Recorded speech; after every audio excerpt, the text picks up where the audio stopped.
Hi. I have a quote from Robin Wall Kimmerer that I want to share, and I'd also like to share some of my own writing. There should be no washing away tonight. Better to wear the grief like a sodden coat. Weep, weep, calls a toad from the water's edge, and I do. If grief can be a doorway to love, then let us all weep for the world we're breaking apart, so we can love it back to wholeness again. Robin Wall Kimmerer, excerpt from Braiding Sweetgrass. Many of us feel alone and disheartened. We buzz about our normal daily tasks for general survival and feel the burn of the world. How can we fix the woes of the world? How can we change and heal such a large wound?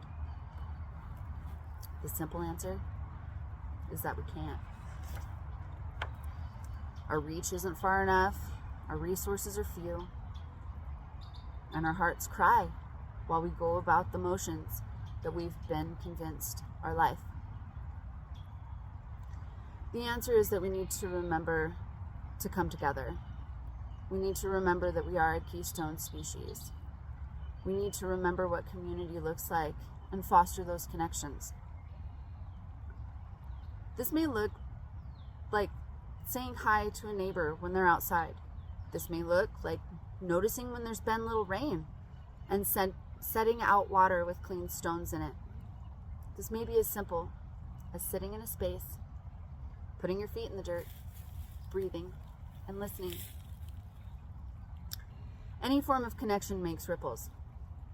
When we all act in the space we're in, we start with paying attention and being present in the moment. Listening, seeing, hearing, touching, and deeper than that, feeling with our hearts. What can we understand and learn from the plants, the clouds, the bugs, the water?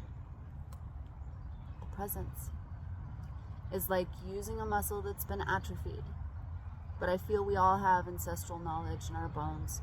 We all have skills we need to research and go back for from a time before life got so clouded.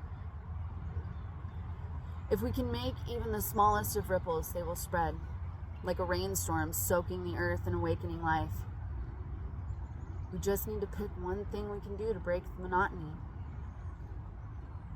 When we engage each other in the world around us, we make ripples we may not directly see the impacts of.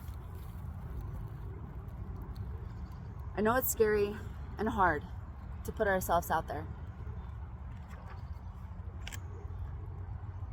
but we deny the world our gift when we doubt, fear, and isolate. We deny ourselves the opportunity to learn and grow. It all begins with one step. Some of the best exploration and learning happens when we don't know where we're headed. We just move. Stay twinkly.